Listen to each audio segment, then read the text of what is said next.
Good afternoon, everybody, and welcome to our weekly Penn State football press conference with head coach James Franklin. We'll start with an opening statement from Coach and then open it up to questions. Mark Brennan, you will be first on deck. Like always, appreciate everybody being on to cover Penn State football. Hope everybody is well. Reviewing the Ohio State game, briefly. First of all, you got to give them credit. Obviously, a very talented team, and they played well.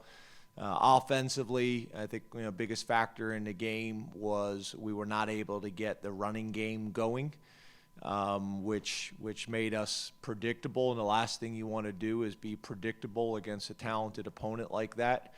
And we weren't able to control the line of scrimmage. Similar on defense. We weren't able to get them off schedule.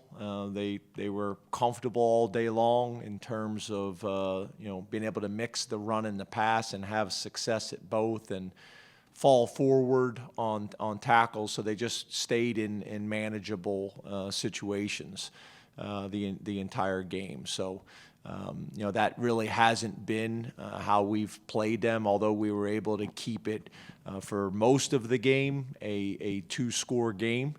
We had been able to have a little bit more success on defense. We were able to make some plays in the passing game, but not in the running game. So that's been obviously the emphasis in our corrections on Sunday. So getting into Maryland, obviously we have a confident team coming in. They had a big win last week in an overtime win against the University of Maryland on a missed extra point to win the game. The quarterback played extremely well. You look at it's really it was two different games. You break the Northwestern game down, and they started out and did some pretty good things, and then Northwestern really was able to get turnovers and really controlled the game. And then you look at the Minnesota game. They started out strong. Maryland offensively, I think, went up 14-0. Then Minnesota was able to get going offensively and defensively, and was able to take control of the game. And then Maryland was kind of caught on fire, specifically in the pass game. Was able to mix the run in. The quarterback played extremely well. They're talented at wide receiver. And made some big plays and found a way, I think, to battle back from 14 or 21 points to tie the game up, send it to overtime, and then obviously win in overtime with the missed extra point. So talented team coming in, specifically on the perimeter. Obviously, I know this university and this program well. Spent a number of years there. I think 8 years there. Have a lot of memories there, a lot of respect for that area, for that community, for that university, and looking forward to the opportunity to get out and play. We did have, obviously, a change in schedule this week, and I was very proud of how the staff and how the players handled that. We're very routine-oriented, and after playing a physical, tough game like that, and then had practice on Sunday, and then Monday's usually our off day, and we practiced on Monday and practiced well. I was concerned about getting enough of the game plan done to allow us to have an effective practice on Monday, and also the guys fighting through the bumps and bruises and soreness from the game. That's usually why Monday's a recovery day for us. I thought the coaches did a great job. It made for a late Sunday and an early Monday to get all those things done and prepared. But I thought we had a excellent practice on Monday. Now today's our off day. We'll clean some things up, finish the game plan up, and then get back with the guys tomorrow on Wednesday for a good practice. So open up the questions, and again, appreciate everybody being here. First question will go to Mark Brennan, Lions 247 with Fight on State. Rich Scarcelli, you're on deck.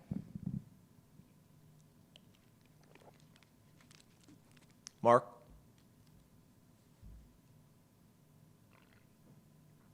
You unmute him? Mark? It shows that he's unmuted. Mark? Mark, can you hear me? Mark, Yeah, we can't hear you, Mark. Yeah. Well, Mark, we'll come back to you. We will move on to Rich Scarcella. Good afternoon, James. How are you? Hey, Rich. You again mentioned the line of scrimmage. Did your problems stem from physical or mental issues regarding mental mistakes or physical mistakes? Well, I think first of all, Ohio State is obviously very talented. You got to give them credit. I think it starts with that. There was a number of plays where we actually, when you watch the tape, we actually had things blocked well and had a running lane, and a guy would rush up the field, stick his foot in the ground, and retrace us and tackle us in the hole for a yard, or two gain. But I do think there's some aspects of a little bit different philosophy, a little bit different offense, not as much confidence early on that you're usually able to work through early in the season. So I think it's a little bit of both. I think it's a little bit of mental, it's a little bit of physical. But again, I know, nobody wants to hear that. We got to get it done, and I'm confident in what we're going to be able to do this week. But I think it's a combination of those factors, Rich. We're going to go back to Mark Brennan. Ben Jones, you're on deck. You got me now, James? Yes, sir. Okay, sorry about that. I noticed that Keandre is listed as a starter now. Can you tell us kind of how he got to that level, what he brings to the table, and what you thought of the development of your wideout in that Ohio State game? Thank you. Yeah, so appreciate it. We made some of those changes. I think you guys know Cam Sullivan-Brown's a guy we were really excited about, and he had some things going on that wasn't going to allow him to play the way he wants to play, and that we know that he's capable of playing. So, he's available, but Keandre, is the guy that we saw do some really good things during camp, but was still a true freshman, and kind of wanted him to come along with Cam. And, between Cam's circumstances and Keandre's, it's kind of how it played out. So we wanted to document that for you guys as much as we possibly could. But feel good about both those guys. We do think Keandre's got a very bright future. He's got tremendous quickness and ball skills. He's an emotional guy. He's a passionate guy. We got to get him to be able to move on to the next play and keep his composure and poise. But he cares a lot, and he's extremely passionate about playing and playing well. And we see that with Parker as well. Those two guys are very close and have trained well, and came in, with a very mature approach. And obviously Jahan did some really good things on Saturday. So we want to build on that. We think, Parker's got a chance to take another step this week. We think Keandre and a combination of Keandre and Cam Sullivan-Brown, we're excited about that. We do have TJ Jones available, for us this week, and that's exciting too, because he's a guy, that we were pretty excited about, during training camp.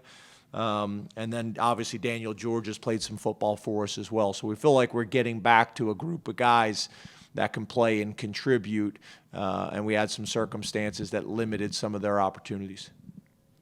Ben Jones, Parthapadya, you're on deck. Hey, James. Hey, Ben. Most teams do their best in week one, regardless of who they're playing. Could you start over, Ben? It was kind of cutting out there. Oh, sorry. Most teams don't look great in week one. Ohio State does not look their best against anybody. And when you evaluate the things you want to get better at, how much do you balance the alarm bells that go off in your head with just the circumstance of it and who you're playing? Some of it's breaking up. I think it's about playing well in week one and other people. Yeah, how do you balance what you need to change, or how do you need to get better with how you played week one and who you're playing against? Yeah. Okay. Yeah. Fair question. I think you have to take both things into consideration, Ben. I think you got to say, okay, clearly these are areas that we need to get better. I think week one it was pretty obvious, what the things were to get better in. You turn the ball over like that, and you have penalties like that, you're going to make things challenging. Week two, obviously, the opponent also played a factor in that. So I think you're balancing the two things, Ben. I think you sit there and you say to yourself, okay, these are things that we clearly have to get better at, from the details, from the fundamentals, from situational football and understanding kind of where we're at and why. And then, okay, here's the opponent that factored into this as well. And I think your point is a good one, Ben. You look across the country, this is kind of an unusual year for a lot of different reasons.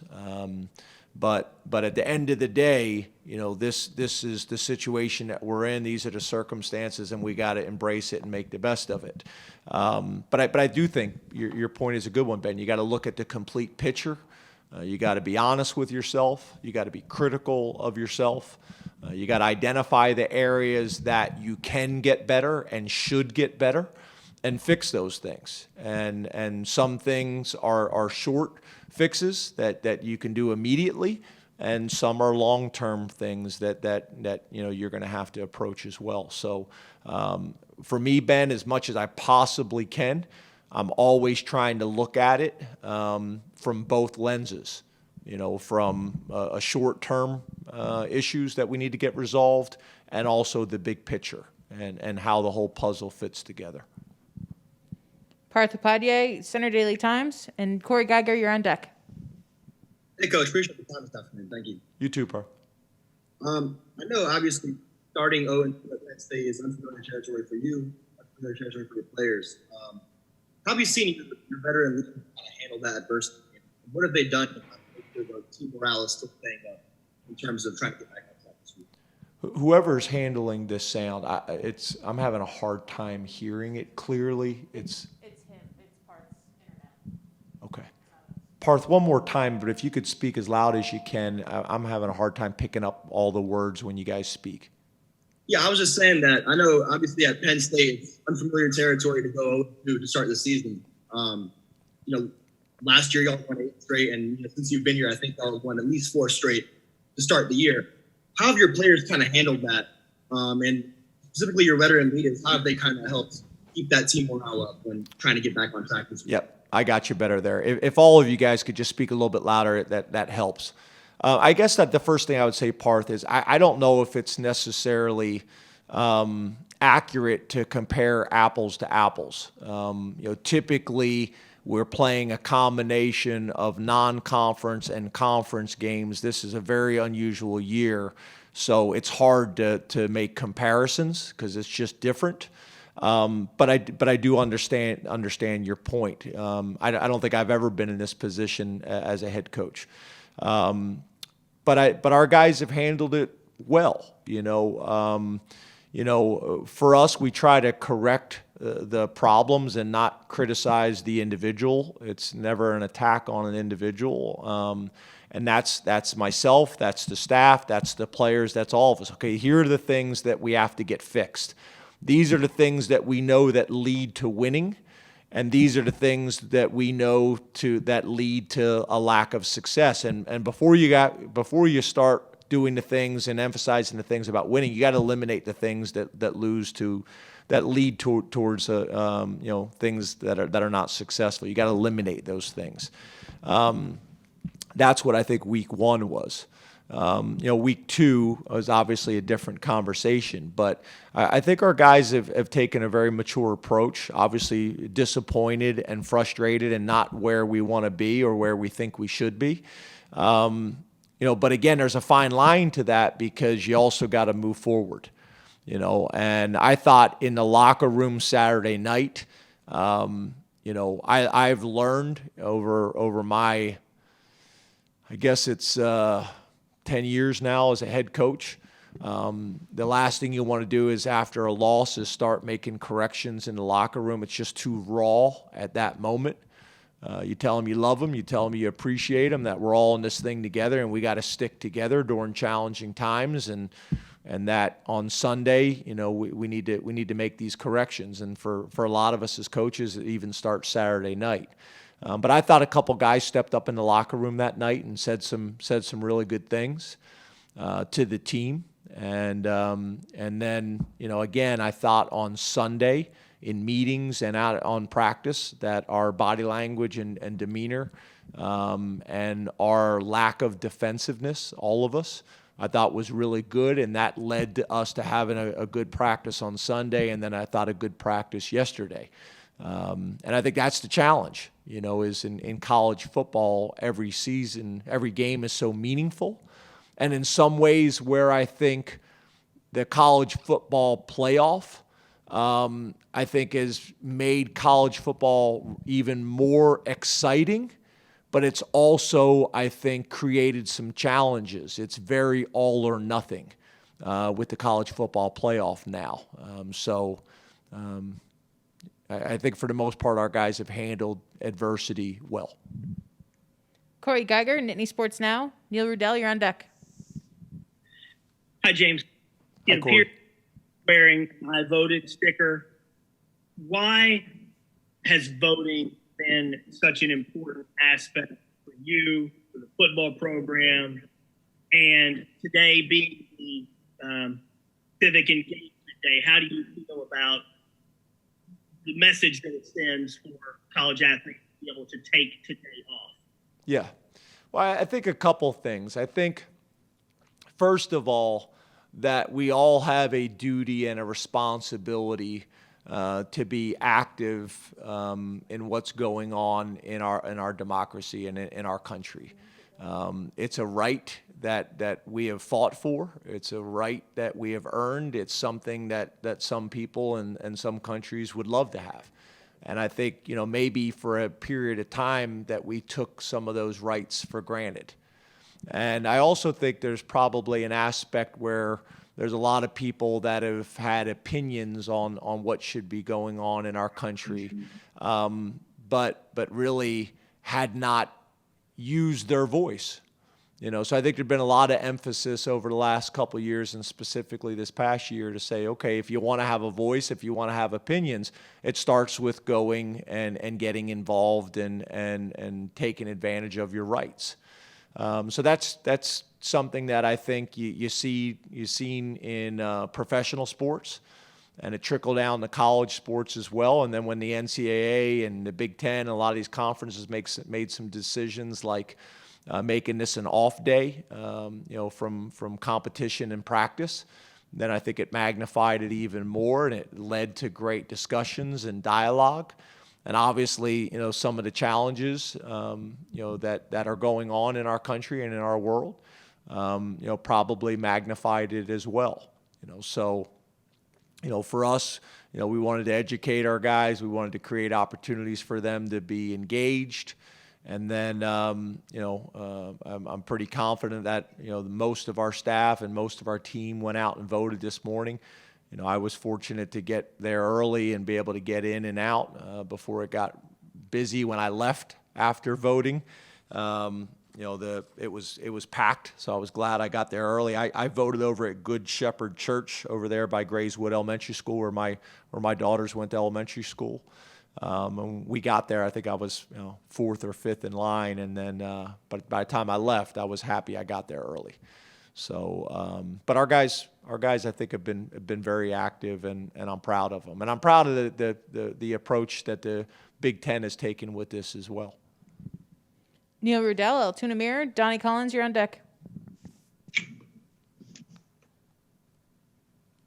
Neil, I think you muted yourself. Thank you. How about now? I'm sure there's punchline for somebody there. Hey, do you feel 35 times in 2 weeks Sean has carried? Were some of that Ohio State rush, or are you trying to get away from running him quite that much? Yeah, we went into Ohio State specifically with the understanding that we were going to have to be aggressive in that game. and run the quarterback. We knew that's a thing that has given them issues and challenges in the past. So it was a big part of our game plan. There are going to be weeks that we do that, and there are going to be weeks that we try to limit that. But that was definitely a approach and a plan going into that game for sure. Donnie Collins, Scranton Times-Tribune. Audrey Snyder, you're on deck. Hi, James. Hey, Donnie. I wondered, did you consider you giving some carries to Holmes and Lee last week? I'm assuming the situation, the score had something to do with that. But how much do you think you're going to lead them going forward? And how much do you weigh in a situation where the game was going like it is? Do you put someone untested in? Yeah, I think Holmes and Lee are going to have to be a big part of what we do moving forward. We were able, we were forced into a situation in week 1 to do it. I thought last week they kind of showed to us that they were ready for the moment in terms of just kind of their demeanor and how they approach things and how they were with Coach Sider on the sideline and the times that, they were able to get in. But yeah, they're going to have to have a bigger role and Devin, we're excited about Devin and what Devin's going to be able to do this week and moving forward, but we need those complementary pieces. We can't just, ride Devin all year long. Audrey Snyder, The Athletic. Thomas Frank Carr, you're on deck. James, how would you evaluate the play of your safeties through these first 2 games? I'm sorry, how would you evaluate the what? The safeties. Yeah, Lamont and Brisker, and you got Sutherland, who's played as well, and then we've gotten Jair probably more reps than we probably anticipated. He's coming along and coming along quickly. Obviously when you go back and you watch that tape and you talk to Coach Banks and you talk about the production that we've had at the safety position, not just at that position, but really across the board. At every position, I think we're capable of playing at a higher level. Lamont's played a lot of football for us. At this point, Brisker's played a lot of football for us, and so has Sutherland. So I know they have very, very high expectations, and their coaches do as well. And I think you're going to see those guys play extremely well for the remainder of the season. And, we feel like those guys got a lot of ability. So we're expecting big things of them this week against Maryland and for the remainder of the season. T. Frank Carr, ESPN Radio 1450. New Bias, you're on deck. Hey, James. How you doing? Good. How are you? Doing well, thank you. If you have a team that you're facing and they have a quarterback who's determined to get the ball out quickly, how do you combat that as a defense and give your defensive line, which historically has been very good, a chance to do what they do? Yeah, I think that's a great point. I think if you're playing Penn State, typically the plan is to get the ball out of your hands quickly, spread the ball around. And we've seen people in the past, have some success and be able to run like a ball control offense.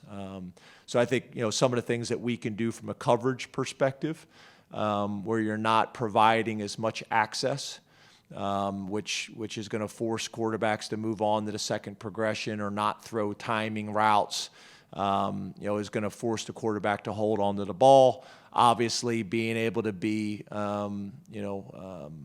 good against the run, which is something we've been pretty good about the last 6 years, to force people into second and longs or third and longs where they do have to push the ball down the field a little bit further and hold on to the ball a little bit longer, then that's when you have a chance to be successful. But if you allow people to stay on schedule and throw the ball on time and get the ball out to free access or to first progressions, then you're going to have a hard time, getting pressure on the quarterback the way we want to. I think the other thing you have to do, especially when you're playing a quarterback that maybe is under 6 foot, is when you're not able to get to the quarterback, are you able to get your hands up and knock some of those balls down? We have not done a whole lot of that over our 6 years here. I think that's an area that we can be better at. Those batted down balls in the passing game are big-time plays too. New Bias Wilborn, Pittsburgh Post-Gazette. Joe Giuliano, you're on deck. James, assuming everything goes right, this will be, at least since you've been a Big Ten coach, the first season where you'll compete against two African-American head coaches in the same season. What does that mean to you specifically with Coach Loxley? What does it mean matching up with him, considering everything that's been going on? Yeah, so, obviously, me and Lox have known each other for a long time. We were on a staff together, at the University of Maryland. We've competed against each other for a number of years. But I do think it's great to see in our conference, more diversity. And I think that's in the head coaching positions. I think that's in coordinator positions. I think that is in, staffs. I think that's important. And I think the Big Ten, in some ways, is leading the way, nationally. So, for me, when it comes down to it, it's about the game, and it's about finding a way to be successful against the University of Maryland. But I do take a lot of pride in our conference and what our conference is doing, and some of the decisions that our presidents in our conference, as well as athletic directors in our conference, are making, which is hire the most qualified person available.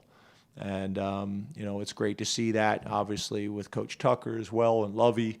It's something that I think we take a lot of pride in. But again, during the season, you're just trying to get wins and represent your university the right way. But I do think those individual universities, as well as our conference as a whole, I think it's something that the conference should be getting credit for. Joe Giuliano, Philadelphia Inquirer. Bob Flounders, Penn Live, you're on deck. Hello, James. Hey, Joe. I wondered what your impressions were of the Maryland quarterback, Tonga Viola. He had not a good first week, but a great second week. And I wondered if you had seen enough of his brother, Tua, to make any comparisons. Yeah, I thought he played extremely well in week 2, and they have a talented group of wide receivers around him as well, which helps. But I thought he played extremely well. You watch that Minnesota game, it's hard not to be impressed. You look at the completion percentage, you look at the decision making, you look at his ability to make plays with his feet, as well as extend plays in the pocket. It was impressive, and for them to start out strong and then rally at the end to send it to overtime and then make the plays that they were able to make. We got a hot quarterback coming in here, and whenever you got a hot quarterback in college football or the NFL, you got a chance. So it's going to be a tremendous challenge. In terms of comparisons with Tua, we didn't play against them in college, and I don't really have the time to watch the NFL right now. But obviously, I got tremendous respect for their family. The times I have been able to watch Tua and the times that I have watched his interviews and how he's gone about his business and how he's been unbelievably respectful to his coaches and the community and his opportunities and his family, and they're a family of strong faith as well. I've just been impressed with the family, and got a lot of respect for them and how they've gone about their whole process. So I think it's good for college football, but we got an opportunity to play the little brother, and he did a bunch of great things on Saturday. And in some ways, although I think he's done a great job of embracing it, I also think it's tough. It's tough to be the little brother of a big brother that's had such a prolific college and start of an NFL career. We had a similar situation at Vanderbilt when I was the head coach there with Jordan Rodgers. So it can be tough, it can be challenging, but I think he's done a good job of embracing it. Looks like Bob's not on, so we'll go to Greg Pickle, Penn Live, and John Petishnock, you're on deck. Hey, Coach, how would you assess your special teams from week 1 to week 2? Obviously in week 1, we did not play up to our standard, and did not play our formula, really in all three phases. And I think in week 2, we did our jobs. We didn't really make any plays to swing the game in our momentum, but we did our jobs. We kicked the ball much better on kickoffs, on field goals, and on punts. And we covered well, and we protected the ball and didn't have any penalties. So I think it was a step in the right direction, but I also think we can make some plays, which is the next step. John Petishnock, the Football Letter. Gabe Angieri, you're on deck. Hey, good afternoon, James. Thanks for your time today. You too, John. Hey, wanted to ask about the players' families who are such a huge support system. Considering that some or maybe most of the families can't travel to campus or attend games, how have you been communicating with the families, and how important will communication with them be throughout the season? Did you say that the families can or can't when you asked the question? I mean, it's my understanding that most of them can't, just based on where they're living in the country, or maybe more of them can travel than what I'm aware of. But just considering that the families are such a huge support system for the players, and some of them might not have that this year, like in person, just how much have you been communicating with the families, and how important is that? Yeah, in season, there had not been a whole lot of communication from me. My staff communicates in terms of keeping them informed of what's going on. In preseason, we met a lot. I probably had, between 8 and 10 parent meetings, keeping them informed with what was going on. So I think very early on, everybody was aware, the players and the parents, that at one point we weren't going to have any. We weren't going to have any parents at games, and then that got open from a Big Ten perspective, and also from a state perspective. The state of Pennsylvania allowed us to do those things. But yeah, it's very different, and we run a family program. Our parents are typically at Friday practice. They're, obviously at the games. We usually have parent tailgates. They're a huge part of it, and we try to keep them as involved as we possibly can, and not only for our players but also for the coaches. I usually, would go out there before the game and see the parents and get some hugs and support from them as well, and that's how we run our program. And I know a lot of programs aren't like that, but I do think the fact that we were aware of this before the season started helped. But it's still challenging, and it's still problematic. But again, this is what 2020 offers. This is what 2020 brings, and we need to embrace it. Gabe Angieri, Onward State. Tyler Donahue, you're on deck. Hey, James, how are you? Good, Gabe. How are you? Good, thanks. How do you think you played your linebacker so far, and what does you If you guys could speak as loud as you possibly can, because it's breaking up, and I keep getting words cut out. So as loud as you guys can be would be helpful. How would you assess the play of your linebacker so far this season, and what did you see from Jesse Lozada in the second half of Ohio State? Yeah, I think it's hard because we've had multiple linebackers out. And when you have Jesse, who we think had been playing at a really high level, and to have him out for the second half of game 1 and the first half of game 2, it had an impact. There's no doubt about it. But I think Ellis has done some good things. We're excited about Brandon. I thought Brandon took a big step in game 2. And then obviously Lance Dixon was able to take on a more significant role last week, and we couldn't be more excited about him and his future. It was great to get Charlie Catcher back. Charlie Catcher had been limited at the end of training camp, so it was great to have him back. And then obviously, we got the young guy as well, who we're excited about and expecting big things from him. And Curtis Jacobs is playing on special teams and playing a little bit on defense as well. So having Jesse back, I think, is important. so we can have those 3 starters in there as much as we can, and then be able to rotate those other guys when needed, either by those guys tapping based on drives, or just our rotation that we talk about and work on all week long, and how we're going to get those other guys in opportunities, and how many series a half. Last 2 questions. First one to Tyler Donahue and Peter Terpstra. You're on deck. James, good afternoon. Hey, Tyler. Staying on defense, at that slot coverage, Lamont Wade's been the guy. We anticipated he'd be the guy for you at that star role. Do you kind of take a look at other players over the course of the practice period, and do you assess maybe utilizing others? We heard Keaton Ellis is mentioned by Terry Smith at the star role at some point this offseason, not too long ago. Haven't seen much of him. What are your thoughts on covering the slot? Obviously, both had a big performance against you guys on Saturday. Yeah, so again, we're going to have to find a way to work on this a little bit, because I'm having a hard time hearing you guys clearly. But I think your question was about the star position and Lamont Wade, as well as other guys at that position. Is that correct? If you could nod your head. Now he's muted. I can't hear him. So. Yes, and I specifically mentioned Keaton Ellis. That's the guy that Terry Smith had mentioned, maybe contributing in that role. We haven't seen much of him for these 2 weeks. Yeah, Keaton wasn't available last week. As you guys know, I don't get into those things a whole lot.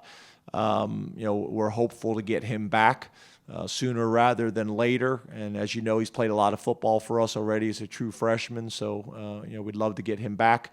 Hardy's a guy who's played some reps and done some good things. We need to keep bringing him along, but Lamont is the guy in that role right now, and hopefully, again, as Hardy gains experience, he'll gain confidence and production in there too. Peter Terpstra, WTAJ. Hey, Coach. When it comes to having 2 losses on the season, historically, I guess that I don't know if a team with 2 losses has made the playoff or not. With your seniors on your team, what have you seen from them since the loss to Ohio State, and how have they kind of pushed a message of finishing strong from here on out? Yeah, Peter, you came through perfectly clear. I don't know if your internet's different than everybody else's or what, but it sounded great, so I appreciate it. Yeah, for us, we don't really talk like that anyway. I think the people that have covered us for a number of years, we just want to be 1-0, and we want an opportunity to win this week and play well this week, and do that week by week and day by day. So that's always our message. That's always our mantra. It's served us well over the last 6 years. I know there's frustration this year. I get it. Trust me, there's nobody, more frustrated than the players in our locker room and our staff. But that's been an approach that's served us well, and we'll continue to invest in it. Thank you very much, Coach. Thanks, everybody. We'll see you tomorrow for Coach's press conference after practice. Thanks, guys. Have a great day.